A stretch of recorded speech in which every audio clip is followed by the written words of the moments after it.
अच्छा भाई, चांद रात में क्या इबादत की फ़जीलत है? लैलतुल जायज़ा यानी चांद रात की शरीयत में क्या फ़जीलत है? उसामा साहब कराची से। इस पर मैं मुस्तकिल बयान कर चुका हूँ।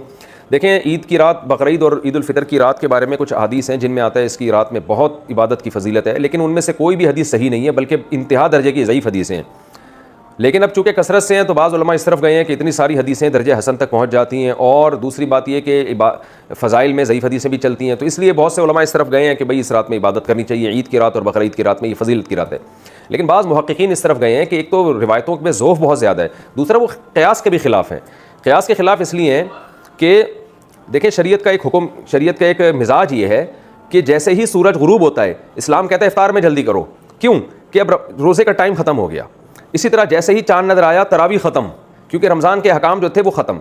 इसी तरह नबी सल्लल्लाहु अलैहि वसल्लम ईद उल फितर के दिन नमाज से पहले कुछ मीठा खाया करते थे। इसमें यही हिकमत थी, ये बताने के लिए कि आज हमारा रोज़ा नहीं है। तो इससे पता चलता है जब रमज़ान जाता है तो अपने तमाम लवाजिमात के साथ जाता है। तो रातों की इबादत की जो फजीलत थी रमज़ान की, रमज़ान जाते ही वो फजीलत भी ख़त्म हो गई, और दिन में रोज़े की जो फजीलत थी रमज़ान जाते ही वो रोज़े की फजीलत भी ख़त्म। यही वजह है कि नबी सल्लल्लाहु अलैहि वसल्लम पहल कर रहे हैं। हालांकि बकरीद में आप जल्दी नहीं खाते थे, लेकिन ईद उल फितर में आप ईद से पहले कुछ खाते थे। इसमें बड़ी हिकमत यही है कि भाई अब रोज़ा ख़त्म हो चुका है, अब तो खाने में जल्दी करनी है। तो इसका तकाज़ा ये है कि ईद की जो रात है वो आराम की रात हो, और वो जो रमज़ान में एक पूरा अल्लाह ने हमसे इबादत करवाई और उसकी रातों को लोग लैलतुल क़द्र में जागे और रमज़ान की रातों को इबादत किया, तो वो इबादत का टाइम अब ख़त्म हो चुका है। अब ये रात एक नॉर्मल रात की तरह है, तो लिहाजा इसमें कोई इबादत कर ले तो ठीक है, अच्छी बात है। अगर कोई इस नीयत से इबादत करता है कि रमज़ान में इबादत का जो मैंने अपने आप को आदी बनाया है वो मैं कंटिन्यू करूँ ताकि मेरी आदत ना छूटे, तो इस नीयत से अगर कोई इबादत करता है तो ठीक है। लेकिन हमारी राय यही है कि इसमें अगर अलग से इबादत की कोई ख़ास फजीलत वारिद जो हुई है वो ज़ईफ़ है और क़यास के भी ख़िलाफ़ है। तो और वैसे भी आप ख़ुद सोचें ना कि अगर रमज़ान ईद की रातों को इबादत करेंगे लोग, इतनी फजीलत की रात है, तो ज़ाहिर है ज़्यादा जागेंगे फिर उसमें, तो फिर ईद का दिन कैसे मनाएंगे? यानी ईद तो इस्लाम में सुबह शुरू होती है ना, सुबह अगर आप थके थके होंगे तो वो ईद का दिन तो आपका वो थकावट में गुजरेगा फिर। तो ये सब चीज़ें कि यानी एक इश्कालात होते हैं उस कौल पर जो कहते हैं कि ईदैन की रातों में इबादत करनी चाहिए। तो इस्लाम में दिन जो है, रात जो है वो दिन के ताबे होती है। तो रोज़े के दिन में, रमज़ान में दिन में रोज़ा, रात उसके ताबे है, तो रात में इबादत। अब ईद का दिन जब खाने पीने का दिन है, खुशी का दिन है, तो उसकी रात भी ईद के दिन के ताबे होगी, तो वो इबादत की रात होगी नहीं। लेकिन इस नीयत से इबादत कोई कर ले कि मैंने रमज़ान में जो तहज्जुद की आदत डाली है वो आदत मुझसे छूटे नहीं, तो इस नीयत से अगर कोई रात को इबादत करता है तो ना सिर्फ जायज़ बल्कि सवाब है। तो फिर इसमें ईद की रात नहीं, फिर अगले दिन भी करे, अगले दिन भी करे, ताकि ये आदत जो उसको इबादत की पड़ी है कंटिन्यू रहे। तो कंटिन्यू रखने के लिए अगर कोई इबादत करता है तो बहुत अच्छी बात है। लेकिन हमारी राय यही है कि ईदैन की रात में अलग से कोई फजीलत साबित नहीं है। बहरहाल दूसरी तरफ भी उलमा है, तो जब उलमा में इख्तलाफ होता है किसी मसले में, तो जिस आलिम की बात, जिस पे ज़्यादा एतमाद हो उसकी बात को ले लेना चाहिए, दूसरे पे रद्द नहीं करना चाहिए। क्या चांद रात में दुआएं कबूल होती हैं? क्या चांद रात में दुआएं कबूल होती हैं? शमसुल हक रावलपिंडी से। मेरे इल्म में नहीं है कि अलग से कोई फजीलत तो चांद रात में दुआओं की कबूलियत की। बाकी अल्लाह ने दुआ कबूल करने पर कोई टाइम नहीं मुतय्यन किया, जब चाहे दुआ करें, लेकिन इसकी अलग से कोई फजीलत नहीं है मेरे इल्म में। अगर किसी के पास कोई हदीस हो, ज़ाहिर है हम ऐसा इल्म का दावा तो नहीं करते कि हर कुछ हमने पढ़ लिया है सब कुछ।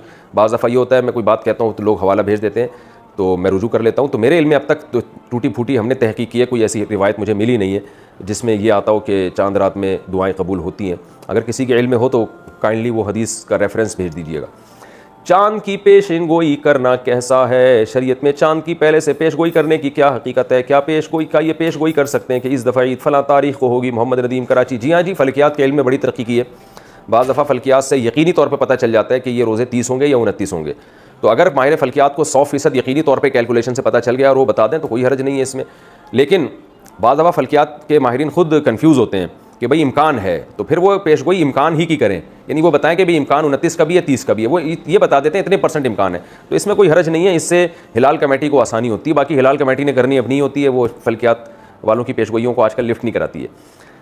रुयत हिलाल कमेटी के ऐलान के ख़िलाफ़ ईद करना। रुयत हिलाल कमेटी ने रोज़े का ऐलान नहीं किया, मगर किसी गाँव में चांद देखा गया, तो वो गाँव वाले रोज़ा रखें या नहीं? असदुल्ला लगारी से नहीं रख सकते, क्योंकि चांद के होने ना होने के फ़ैसला करने की अथॉरिटी शरीयत ने गवर्नमेंट को दी है।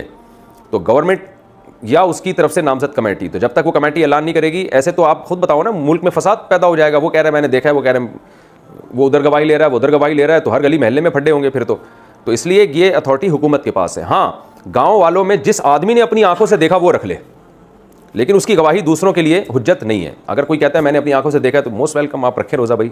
हम जब तक अपनी आंखों से नहीं देखेंगे या हुकूमत का ऐलान नहीं सुनेंगे तो उस वक्त तक हम रोज़ा नहीं रखेंगे। तो गवाही देना, गवाही को लेना, गवाही को सुन के उस पर फैसला करना, ये हर आदमी को इसका हक़ नहीं है, बल्कि ये हुकूमत को इसका हक़ हासिल है। वैसे भी आप देख लेना, कोई कत्ल के केसेस होते हैं, चोरी के केसेस होते हैं, हर आदमी थोड़ी ठिया लगा के बैठता है। उसको कहा जाता है भाई थाने में जाओ या अदालत में जाओ या कोई हुकूमत की तरफ से कोई नामजद कमेटी हो उसके पास जाओ।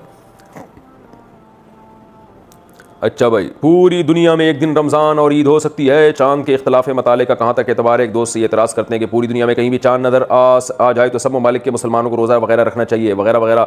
मोहम्मद फ़हद नवाज़ डेरा इस्माइल खान से, वो जब रखना चाहिए पूरी दुनिया में एक खिलाफत हो और वो खलीफा ने कहीं से भी गवाही लेकर पूरी दुनिया पे नाफिज कर दी, तो फिर है कि फिर पूरी दुनिया में एक टाइम पे रमज़ान शुरू होगा और एक टाइम पे ईद होगी। लेकिन अगर पूरी दुनिया में हुकूमतें अलग अलग हैं तो एक हुकूमत दूसरे हुक्म के फ़ैसले की शरन पाबंद नहीं है इंतज़ामी चीज़ों में, तो उसमें फिर वो फ़ैसला कर सकती है कि भाई हम अपनी कमेटी को तरजीह देंगे, यहाँ के निज़ाम को तरजीह देंगे। लेकिन अगर गवर्नमेंट फ़ैसला कर लेती है कि हमने, या सारे इस्लामी मुल्क मिल के फ़ैसला कर लेते हैं कि हमने इस मामले में एक कंट्री को अथॉरिटी दे दी है, वो जब फ़ैसला करेगा तो हम सब पे नाफिज होगा, तो फिर सब पे नाफिज हो जाएगा। जैसे आज अगर सारी दुनिया के इस्लामी ममालिक मिल जाएँ और वो फ़ैसला करें तमाम मुल्कों के सरबराह कि भाई सऊदी हुकूमत जिस दिन रोज़े का ऐलान करेगी तो वो ऐलान हमारे लिए भी होगा और हम उसको नाफिजुल अमल समझेंगे, और सऊदी हुकूमत जिस दिन ईद का ऐलान करेगी तो हम शरन हम पर भी हुज्जत होगा। तो अगर सारे मुल्कों के कंट्रीज़ ये फ़ैसला कर लें तो फिर पूरी दुनिया में एक ईद हो जाएगी और एक रमज़ान हो जाएगा और बहुत अच्छा हो जाएगा। लेकिन जब तक गवर्नमेंट ये फैसला नहीं करती तो अपने तौर पर किसी के लिए ये शरन जायज़ नहीं है कि वो अपनी कंट्री में 1.5 ईंट की अलग मस्जिद बनाए